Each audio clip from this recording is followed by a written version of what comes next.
جدعان طب هو دلوقتي بعيدا عن الماتش الاهلي ونتيجه ماتش الاهلي النهارده وكل الكلام اللي حصل من شويه دوت، انا عندي سؤال يعني انا هتجنن لو ما حدش جاوبني عليه دلوقتي وقال لي انا كلامي صح ولا لا. كلمه لبعض لعيبه الزمالك المصرومه، والله العظيم زي ما بقول لك كده، زي ما بقول لك بالظبط وزي ما سمعتها انت سمعتها صح.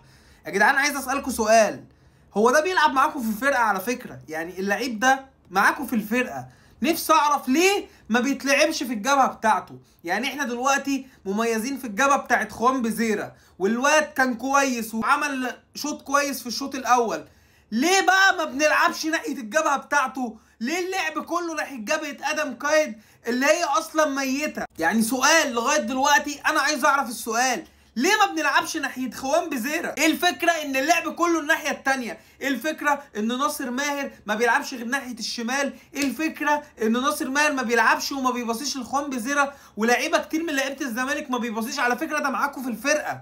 هو انا يا جدعان لوحدي اللي خدت بالي من الموضوع ده ولا في ناس برضو خدت بالها؟ علشان ما اتجننش.